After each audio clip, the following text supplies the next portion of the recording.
Good afternoon, everyone. My name is Lieutenant Michelle Levano, and I am the operations officer on board the Northwestern Jefferson. And we're here to talk a little bit about the work that TJ did in Lake Erie this year. Before we get started, I do want to take a moment to thank the program organizers and all the attendees and students here that were able to make this conference possible, and it's really an honor to be here. My name is Sarah Thompson. I am a graduate.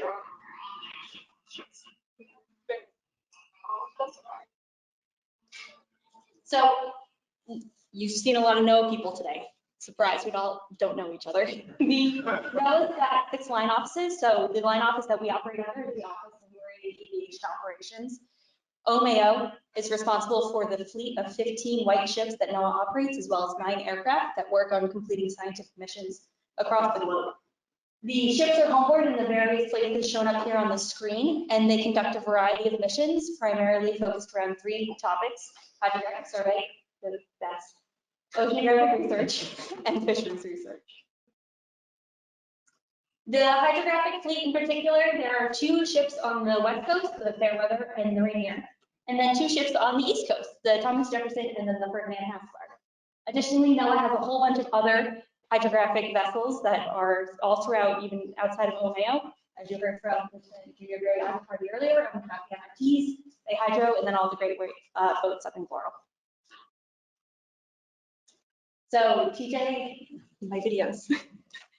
This is TJ. TJ is a 208-foot hydrographic survey vessel that was a former Navy ship and contains, we got 2 hydrographic survey launches on board. They're 29 feet.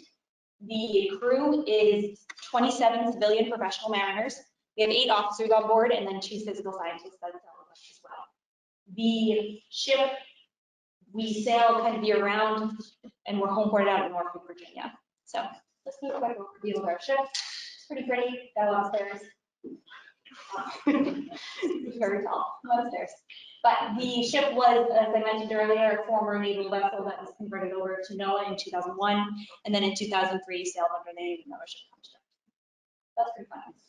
So before we get into what we did this season, we wanted to talk a little bit about why I'm here and why the Cleveland area in general.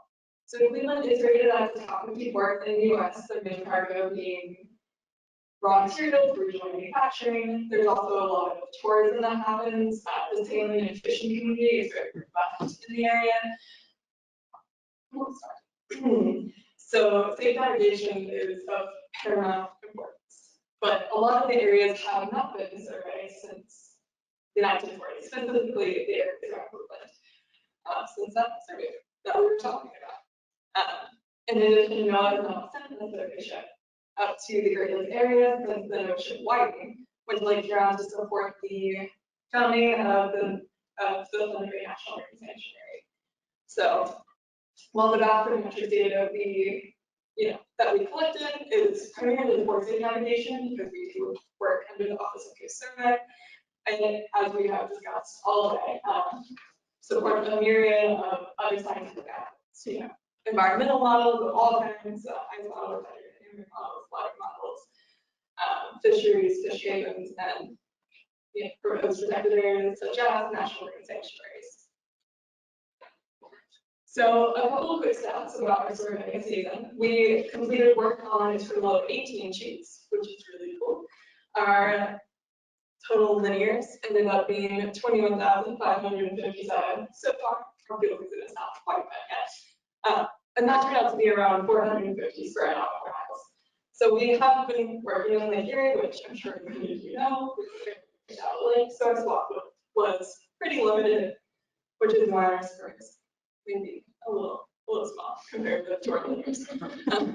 We have confirmed a position of over 300 features, including rocks, and other obstructions, and then we also have confirmed or disproved about 40 position approximate features, those unverified charted features that were mentioned earlier.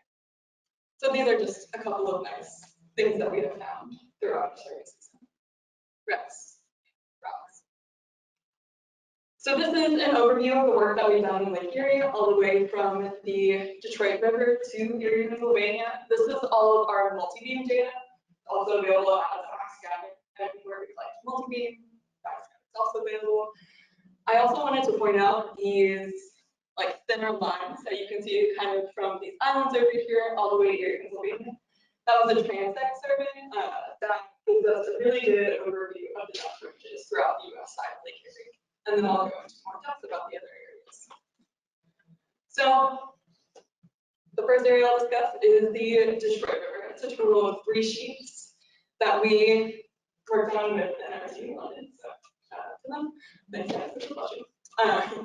And it was 100% multi-beam. We opened 2 sheets, one near Kelly's Island, the other near South Ross Island. These are 2 of our 3 side scan surveys. This is where we spent the majority of our time in Cleveland, yes. It's a total of 8 sheets, one of them being a side scan survey, the rest being completely multi-beam. So this was super fun. The depth, again, very shallow. Depth ranges were around, we got to maybe 2 meters all the way to 20. So super deep. And then our final area was the area around here in Pennsylvania, which is a total of 4 sheets and right near Prescott. So for our survey acquisition that we completed, so the ship, we utilized our EM 2040 that we have on board. We'll talk a little bit about our survey work for the remainder of the year, but for that we'll utilize the ship 710, EM 710. The launches also both have EM 2040s. For our side scan surveys, those were 100% side scan with concurrent multi-beam. We used the EdgeTech 4125s, which we hull mounted to the bottom of our hydrographic survey launches. We did attempt to use, we have a Klein 5000 that we tow behind the ship, and we did attempt to use that for a lot of these sheets.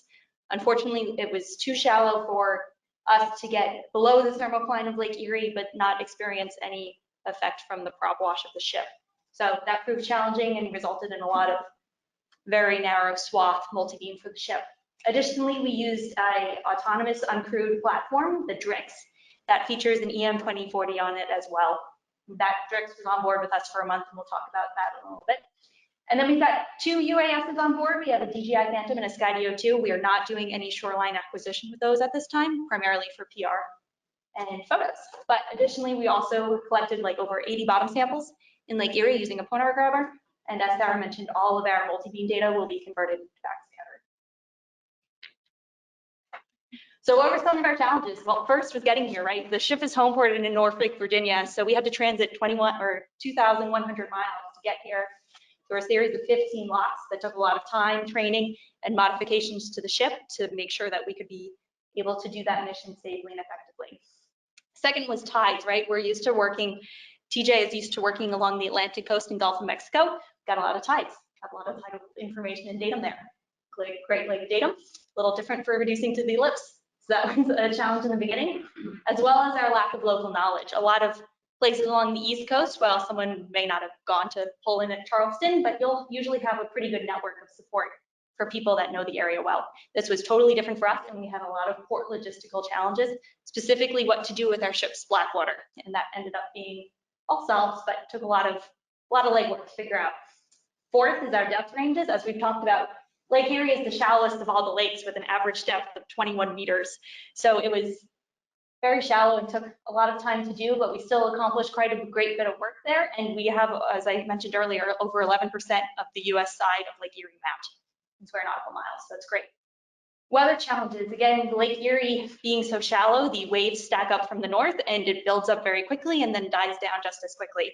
So we had to work those into our issues, as well as new systems, new platforms, always fun and exciting, but they always bring their own challenges as well.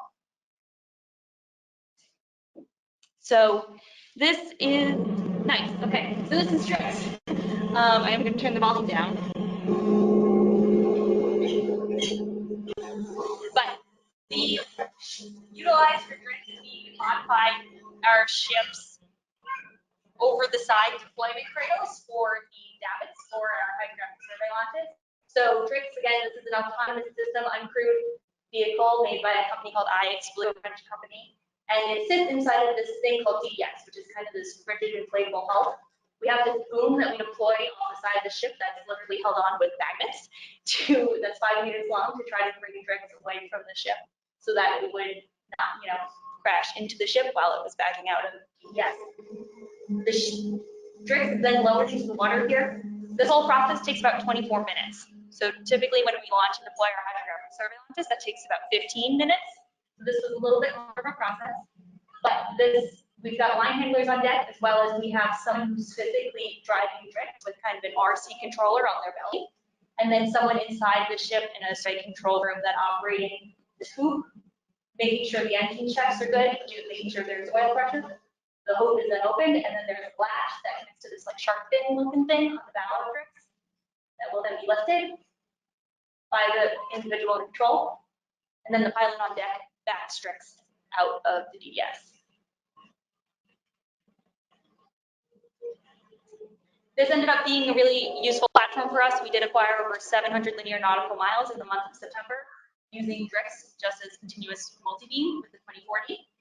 The most effective way that we could run Drix was doing 36-hour operations, and that allowed for Drix and the ship's vessel to kind of maintain the same survey speed of around 10 knots while making sure that Drix had enough fuel to get back to the ship in time.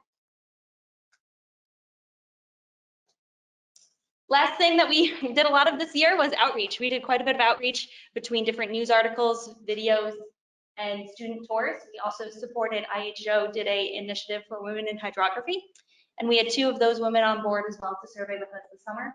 We additionally had a cadet from Mass Maritime come sail with us, and we had 2 teachers from the state of Ohio come out and sail with us so that they can bring some of the scientific mission into their classrooms.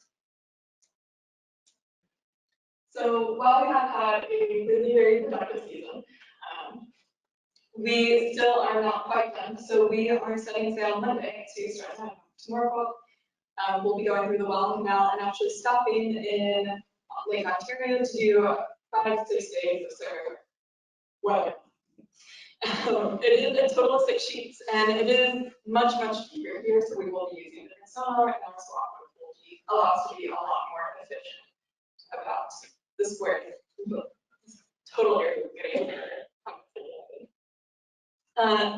This will go to support. This will go to support the proposed national marine sanctuary in the area. We are where located is right off of Oswego. So Oswego. Thank you for the minimal last.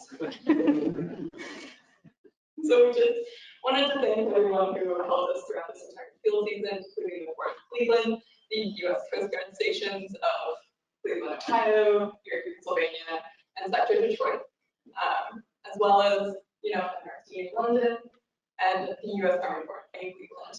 And if you guys, we will not be taking questions, but if you think of it later, please feel free to email us.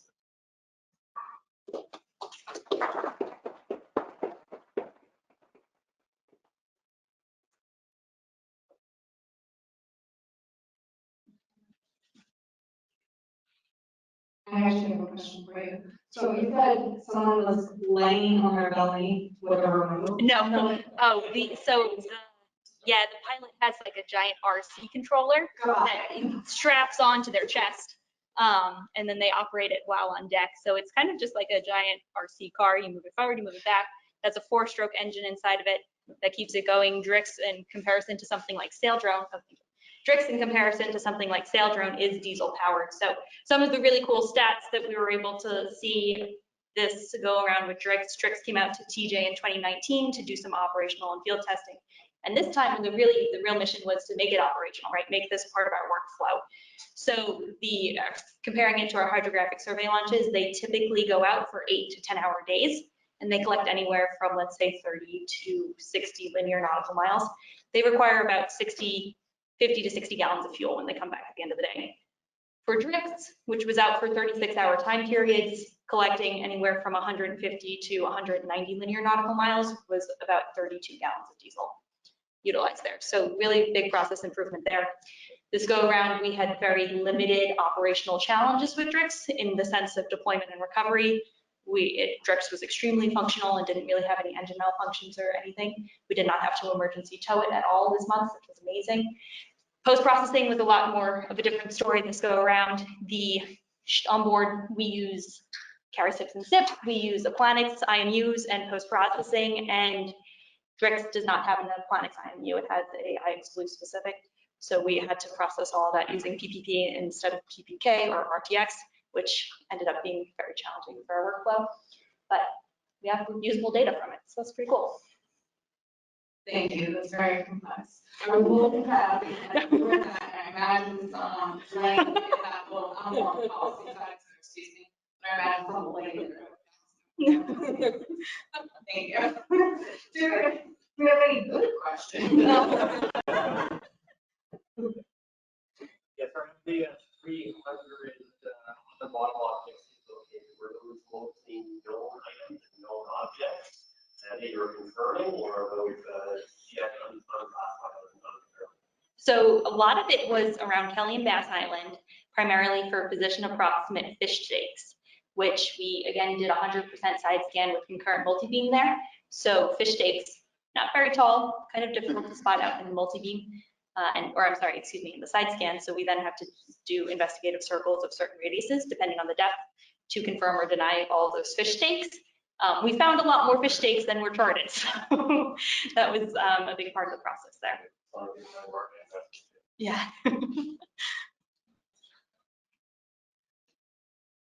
Any other questions?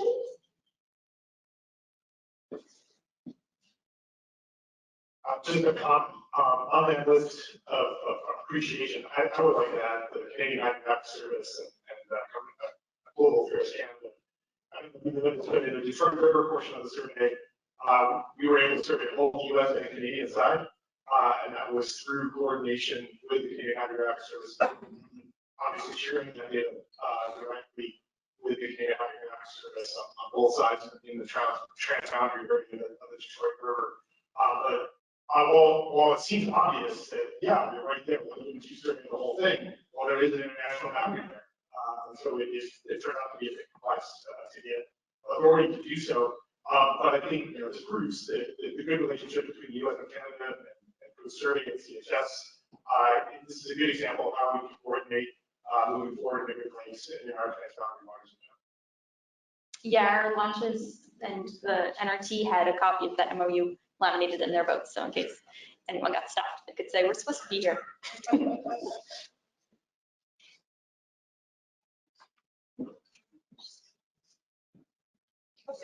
Thank you. The microphone is for our people online. No problem. Jesse Fine and Joe Goro. So I guess my question is a very interesting summary. What did you learn about bringing the TJ up into the Great Lakes that would inform future work up here for that vessel or other vessels? Yeah, that's a fabulous question. From a navigational standpoint, I think we learned a lot about the pilotage through the St. Lawrence Seaway as well. So for that transit, we did have actual pilots on board to get us in and out of the locks. That was extremely educational. We did not require pilotage as a federal vessel when we were inside the lake. So the transit from across Lake Ontario and then the transit across Lake Erie to Cleveland, we did not require pilotage. So that was super informative, a lot mainly of just like the specific ship fendering systems and making sure that the ship is protected while coming in and out of the locks was a really big deal. For the survey operations, the thermocline is real big a deal here, and we have had crazy amounts of sound speed issues, and just trying to make sure that our data is not smiling or frowning as we go about, and just the variety in the thermocline and how much it's impacted by the weather, it's really impressive. So you'd have the weather pick up to, the 8-foot seas, and then the next day you have a completely stratified water level, and then 2 days later you're back to this very steep thermocline, and making sure that the ship has a moving vessel profiler on the back, so we are able to kind of take continuous casts, but making sure that we can get the moving vessel profiler down to past that thermocline, if not taking static casts like once every or twice a day, so that we could reference the MVP casts to those static casts that got the entire water column. Those were, I think, the two big things.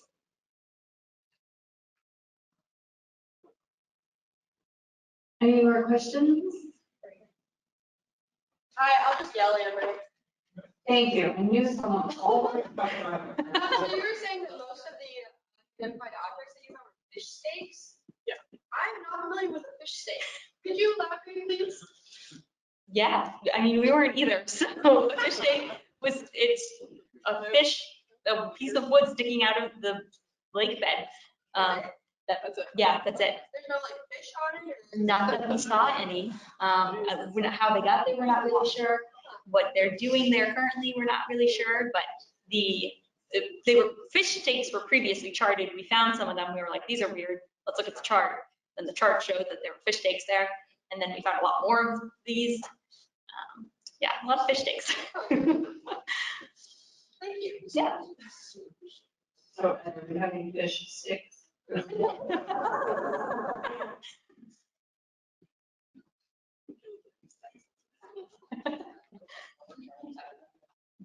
the TJ capable of 24-hour operations, and do you have a multi-beam system on the TJ that was also supporting the one and the ASB? Absolutely. So the launches operate for 8 to 10 hours a day. The ship runs acquisition 24 hours a day. So the launches require 2 people at least at minimum, a coxswain and a hydrographer in charge.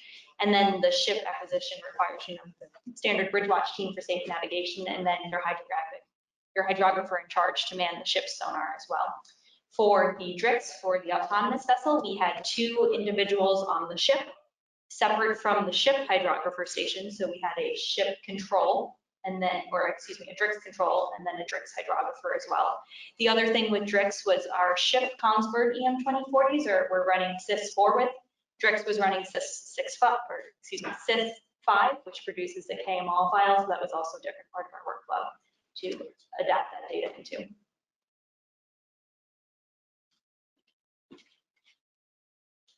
Any other questions?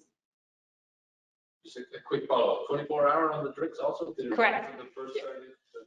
36 hours. So what we would do is we would launch at 8 a.m. one day and then recover for 4 p.m. the next day. And part of that was just to, again, maintain the fuel efficiency of DRIX. DRIX could run for 72 hours on its own, but you would have to be surveying at 6 to 7 knots. The ship typically surveys from 8 to 10 knots, so it couldn't be a drag. The ship was going quite faster than the DRIX was. Because our line spacing was so tight, typically DRIX and the mothership, the ship, would be surveying in tangent, but because we had like 30 to 40 meter line spacing that we were running with the ship, we basically designated certain parts of survey areas for the ship would operate and DRIX would operate to keep that distance and the sonars from interfering. 36 hours again was kind of like our sweet spot for like really good on fuel. We didn't want to bring DRIX back with any less than 30% of fuel for safety reasons. And then also it fell in well with our regular shipboard schedule. So, you've got a bunch of people on board that need to eat dinner at certain times and have breakfast at certain times and work into the regular routine. Yes, so DRIX has a max speed of 12 knots, but we ran it typically from 9 to 10 knots to maintain the ship survey operations. So many of you who were either in sure the JC program review others or heard the stuff elsewhere. So the folks with the Ocean Exploration Trust and on the service almost took another DRIX out to the Northwest Islands this year. And they ran theirs for, I think, upwards of 3, 4, even 5 days, but they were running much slower. And so this, I think, is an example of different operating modes for different operating areas and different operating both conditions and modes. Whereas on TJ, because they were operating in an area with significant traffic, they were able to keep the DRIX basically in parallel with the ship. Basically, just multiplying the ship slot within sight at all times so they could see and avoid for the DRIX. Whereas there's no traffic. So they will operate the ship and the DRIX relatively independently, and therefore the DRIX is much slower and was able to sail for a longer period of time. Because they were trying to keep the DRIX at the ship running about 9 to 10 knots. That's why you saw the difference in DRIX. Yeah. So I think we're just going to see as we begin to deploy these technologies, we're going to see different modes, we're going to see different efficiencies, and we're going to see different sweet spots emerge as we move ahead. No. The other thing to mention for DRIX run around this time is so this is a DRIX that was purchased by NOAA in a joint mission between 2 line office between the National Ocean Service and National Marine Fisheries. The DRIX it's ours, it's NOAA's now. So the It does have the capability to run over the horizon operations. We did have to remove that antenna from the back of Drix to fit on board with our other vessel, the boat that was sitting right behind it. So we were maintaining Drix within a 5 nautical mile range from the ship. So that was another part of it. That question right here. With respect to the Drix, did you find more limitation with respect to downtime and weather associated with the actual survey and weather, or was it recovery and launch restricted? Typically, it was recovery and launch, and it wasn't per se always on Drix's side. A lot of it was on the shipboard side. So unfortunately, if Drix was to have an emergency, right, that all goes into the part of the operational risk management of it. For our Drix and our launch, if Drix needed to get towed back to the ship, we would not be able to do it with our launches, which is kind of like our most robust little boat on board, right? And then we have our fast rescue boat, which we decided would not be part of our recovery system for Drix because that is for safety of life at sea. And if something was to happen while the fast rescue boat was recovering Drix, right, we wouldn't be able to sail. So that'd be bad. So we have kind of this outboard workboat, aluminum workboat that we need to have less than 20 knots of wind to do, and the ship's got to be hove to, and you've got to do a whole big crane operation. It takes about 15 minutes to deploy and recover that boat. And so if we were about to launch Drix, but then it was determined that it would be unsafe to launch this workboat, we would not launch it. So Drix could handle, I think it was up to like 7-foot sea state, which it did experience while we were out there, like Erie, over that 36-hour period. Any other questions? These have been great. We've got one.